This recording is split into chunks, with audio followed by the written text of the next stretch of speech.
एका गजबजलेल्या शहरात रमेश नावाचा एक तरुण राहत होता. तो वीज वितरण कंपनीत एक साधा लिपिक म्हणून काम करत होता. त्याचा स्वभाव शांत आणि साधा होता. त्याचं लग्न सीमा नावाच्या एका सुंदर मुलीशी झालं होतं. सीमा दिसायला खूप सुंदर होती, पण तिचा स्वभाव खूप चंचल आणि महत्वाकांक्षी होता. तिला उच्च राहणीमानाची आणि ऐशोआरामाची आवड होती. दुसरीकडे रमेशचा पगार मर्यादित होता आणि त्याचे विचार खूप साधे होते. रमेशच्या या साध्या राहणीमानाचा सीमाला कंटाळा आला होता. तिला वाटलं की रमेश सोबत राहून तिची स्वप्ने पूर्ण होणार नाहीत. त्यामुळे तिने रमेशची साथ सोडली आणि शहरातल्या एका श्रीमंत व्यापाऱ्याशी लग्न केलं, जो रमेशपेक्षा कितीतरी पटीने श्रीमंत होता. या घटनेचा रमेशच्या मनावर खूप खोल परिणाम झाला. तो पूर्णपणे कोलमडून गेला. त्याचं मानसिक संतुलन बिघडलं. त्याचं कामात लक्ष लागेनासं झालं. तो सतत सीमाच्या विचारात मग्न राहू लागला. परिणामी ऑफिसमध्ये त्याच्याकडून अनेक चुका होऊ लागल्या. मॅनेजमेंटने त्याला अनेकदा ताकीद दिली, पण रमेश त्या धक्क्यातून स्वतःला सावरू शकला नाही. शेवटी त्याला नोकरीवरून काढून टाकण्यात आलं. नोकरी गेल्यावर रमेशवर बेरोजगारीची कुऱ्हाड कुसडली. जुन्या आठवणी त्याला सतत सतावत होत्या. तो शहरात इकडे तिकडे भटकू लागला. आता दुसरीकडे नोकरी मिळवणं त्याला खूप कठीण झालं होतं. हळूहळू त्याची जमापुंजी संपली आणि त्याच्यावर भीक मागायची वेळ आली. तो दिवसभर अन्नासाठी भटकायचा आणि रात्री एखाद्या दुकानाच्या पायरीवर किंवा बस स्टँडवर झोपायचा. काही लोक त्याला हाकलून लावायचे, तर काही दयाळू लोक त्याला थोडंफार खायला द्यायचे. त्याचा स्वाभिमान, त्याचा आत्मविश्वास आणि त्याची जगण्याची उमेद आता पूर्णपणे संपली होती. त्याचं आयुष्य आता दिशाहीन झालं होतं. एके दुपारी कडक उन्हात तो एका बंगल्याच्या गेटवर उभा राहून अन्नासाठी विनवणी करत होता. त्या घरातून एक सुसंस्कृत महिला बाहेर आली. तिला रमेशची दया आली. तिने रमेशला पाहिलं आणि त्याला पाहून तिला असं समजलं की हा काही जन्मता भिकारी नाही, तर परिस्थितीने खचलेला माणूस आहे. तिने त्याला पोटभर जेवण आणि पाणी दिलं. रमेश जेवत असताना त्या महिलेने त्याला विचारलं, तू शिकलेला दिसतोस, तुला वाचता लिहिता येतं का?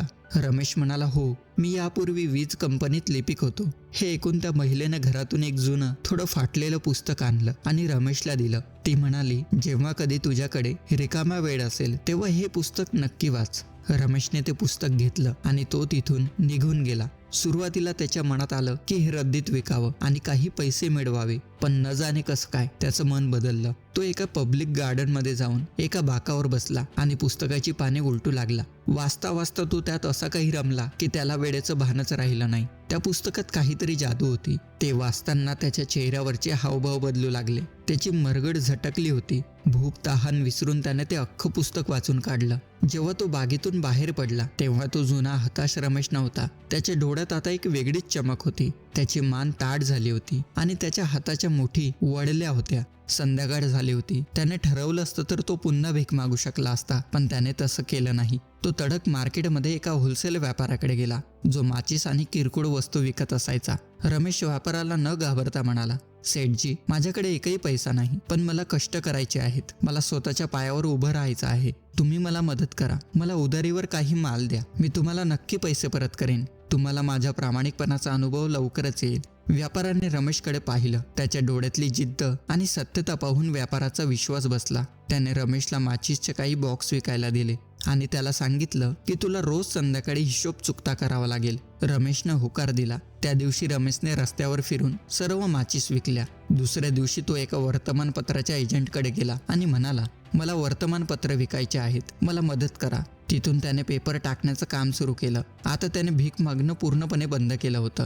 तो आता दिवस रात्र मेहनत करू लागला होता. हळूहळू त्याने चांगले कपडे घालण्यास सुरुवात केली. तो आता नीटनेटका राहू लागला. त्या पुस्तकाच्या जादूने त्याचं नशीब पलटलं होतं. काही काळातच त्याने जमवलेल्या पैशातून विजेची उपकरणे दुरुस्त करण्याचं एक छोटं दुकान उघडलं. 2 वर्षानंतर त्याने विजेची उपकरणे बनवणारी एक छोटी फॅक्टरी सुरू केली. त्याच्या व्यवसायाचा प्रचंड विस्तार होत गेला. रमेश आता खूप श्रीमंत झाला होता. त्याने एका चांगल्या मुलीशी लग्न केलं आणि तिच्यासोबत सुखाने संसार सुरू केला. आता तो भिकारी नव्हता, तर शहरातला एक प्रतिष्ठित लखपती उद्योजक होता. ते जादुई पुस्तक आजही त्याच्याकडे सुरक्षित होतं. ते पुस्तक त्याच्यासाठी एका धर्मग्रंथापेक्षा कमी नव्हतं. त्या पुस्तकाच्या पहिल्या पानावर असं काही लिहिलं होतं, ज्यामुळे एका भिकाऱ्याचं आयुष्य बदललं.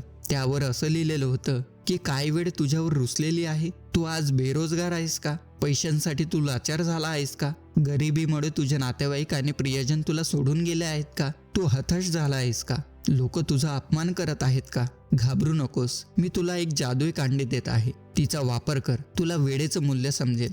जेव्हा तू वेळेची कदर करायला शिकशील तेव्हा तुझ्याकडे दौलत असेल, व्यवसाय असेल, सुंदर कुटुंब असेल, लोक तुझा आदर करतील. चल उठ आणि ही जादुई कांडी हातात घे. ती जादुई कांडी म्हणजे वेळेचं नियोजन आणि कष्टाची तयारी होती. जी वेळ त्याच्यावर रुसली होती तीच वेळ आता त्याच्या सोबत होती.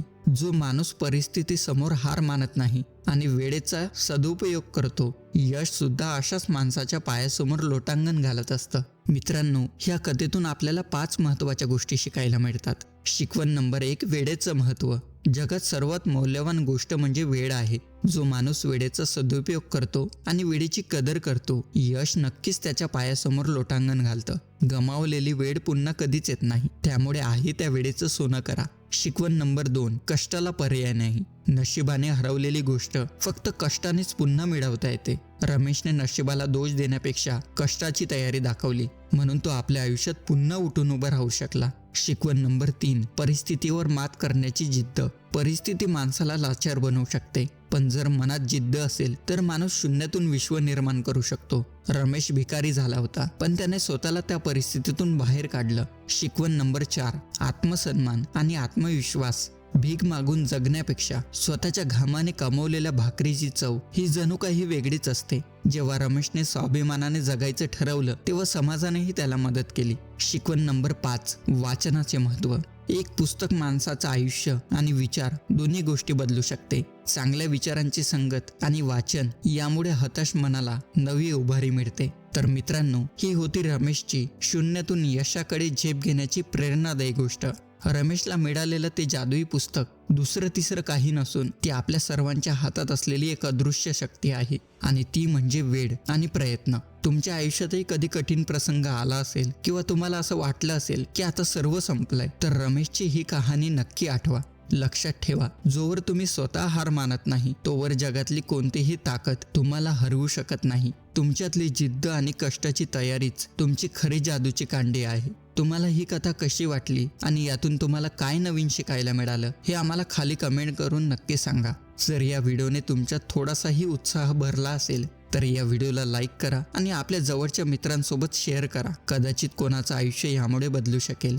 अशाच नवनवीन आणि प्रेरणादायी कथा ऐकण्यासाठी आपल्या चॅनलला सबस्क्राईब करायला विसरू नका आणि बेल आयकॉन नक्की दाबा. भेटूया पुढच्या व्हिडिओमध्ये एका नवीन कथेसोबत. तोपर्यंत वेळेची कदर करा आणि स्वतःवर विश्वास ठेवा. धन्यवाद.